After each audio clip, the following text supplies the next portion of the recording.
আসসালামু আলাইকুম রহমতুল্লাহি ওবরাকাত। সম্মানিত দিনী ভাইগণ, আশা করি এবং দোয়া করি আপনারা সকলেই ভালো আছেন। আপনাদের দোয়াই আল্লাহ পাকের রহমতে, হুজুর পাক সাল্লাল্লাহু আলাইহি ওয়াসাল্লামের ফয়েজ ও বরকতে আমিও ভালো আছি। আমি গত ভিডিওতে একটি হাজিরা নিয়ে আলোচনা করেছি। আমার ছাত্ররা অনেকেই পরীক্ষা করেছেন, আলহামদুলিল্লাহ রেজাল্ট আসছে। তো এখন আমি আরেকটা শক্তিশালী হাজিরাত দিচ্ছি, যে হাজিরাতের মাধ্যমে একজন বাদশা আসবে, আয়শা আপনাকে হাজিরাগুলা করে দিয়ে যাবে। আপনারা স্ক্রিনের দিকে লক্ষ্য করুন। সর্বপ্রথম যে কাজটি করতে হয়, আগে নকশাটাকে লিখতে হয়। নকশাটা লিখে আপনার সামনে রাখতে হবে। নকশাটা লিখে আপনার সামনে রাখতে হবে, তারপর এই আমলটা করতে হবে। এই আমলটার সর্বপ্রথম আপনাকে একটি জাকাত দিতে হবে।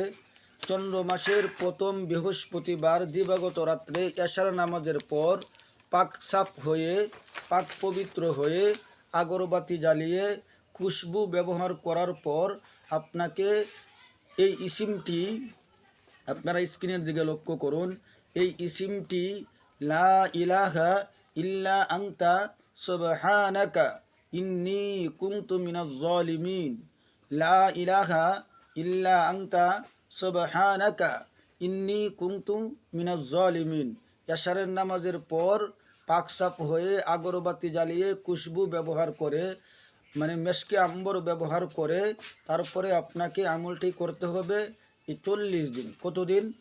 40 দিন আমলটা করতে হবে। প্রতিদিন এই ইসিমটি আপনাকে 1250 বার করে জপ করতে হবে। 50 বার জপ করার আগে, আপনি এই আমলে বসার আগে আপনাকে দিনের বেলায় একটা হাদিয়া দিতে হবে। হজরতে শেরে খুদা হজরতে আলী রাদিয়াল্লাহু তাআলা আনহু ও হজরতে মুহাম্মদুর রসুল্লাহ সাল্লাল্লাহু আলাইহি সাল্লামের নামে আপনাকে কিছু হাদিয়া দিতে হবে। এতিম মিসকিনদেরকে আপনার 10 টাকা 20 টাকা হাদিয়া দিবেন তাদের নামে, অথবা আপনি আপনার সামর্থ্য অনুযায়ী কী করবেন, হাদিয়াটা দিয়ে দিবেন। তাহলে আপনারা এই হাজিরা যখন করবেন, করার পরে দেখবেন পরিপূর্ণভাবে রেজাল্টটা চলে আসবে। এই হাজিরাটা আপনি ছোট বাচ্চা এবং তুলা রাশি উপরের করতে পারবেন, অথবা রুগী আসছে, রুগী আসার পরে রুগীর চোখ খোলার মাধ্যমে এই মক্কেলটাকে ডাকতে পারবেন। তবে শর্ত আছে এই মক্কেলটাকে ডাকার, যে এই মক্কেলটা হলো একজন বাদশা, বক্তানুষ। কি করবেন, এই বক্তার নামটা হলো বাদশা বক্তানুষ, ঠিক আছে? এই হাজিরাটা করার আগে আপনার এই মক্কেলটা দরকার হবে, যে বিষয়টা দরকার হবে, এই মক্কেলটার সামনে 1 পোয়া মিষ্টি দিতে হয় এবং কয়েকটা গোলাপ ফুল এবং শুকনা মেহেন্দি পাতা রাখতে হয়, ঠিক আছে?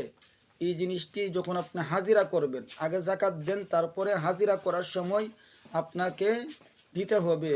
যখন বাচ্চা অথবা তুলা রাশি অথবা রুগীর সামনে আপনাকে 1 পোয়া মিষ্টি রাখতে হবে এবং একটি গোলাপ ফুল রাখতে হবে এবং কিছু আপনার এই মেহেদি পাতা রাখতে হবে, ঠিক আছে, শুকনা।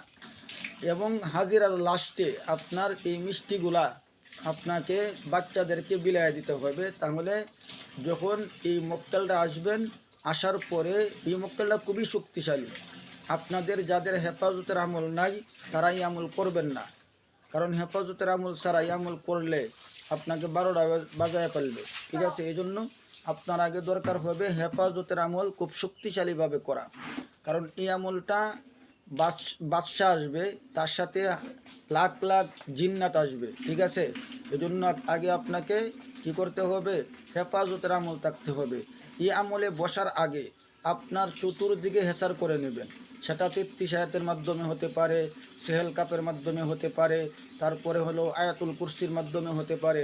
আপনি হেসার করে নেবেন। হেসার করে নেওয়ার পর তারপর আপনি আমলে বসবেন। আমল যখন আপনার হাসিল হয়ে যাবে, তখন আপনি বাচ্চা, তুলা রাশি এবং রুগীর চোখ খোলার মাধ্যমে আপনি হাজিরাটা করতে পারবেন। এই হাজিরাটা অনেক শক্তিশালী। আপনারা হেফাজতের আমল ছাড়া কেউ এই আমল করবেন না।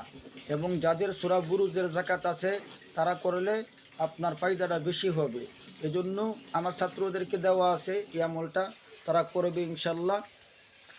যারা আমি তো এই যে টেলিগ্রামের মাধ্যমে ক্লাস করাই, তো অনেক ছাত্র আছে অনেক দেশ থেকে আমার ছাত্ররা এই আমলগুলো নিচ্ছে। তাহলে আপনারা যারা করতে চান তারা টেলিগ্রামে অংশগ্রহণ করেন এবং আমি এই আমলটাকে পরিপূর্ণভাবে বুঝাই দেওয়ার চেষ্টা করব ইনশাআল্লাহুল আজিজ। আমার জন্য দোয়া করবেন। আমার কোনো কথা যদি ভুল হয় আমাকে মাফ করে দিবেন। আসসালামু আলাইকুম রহমতুল্লাহি ওয়া বারাকাতুহু।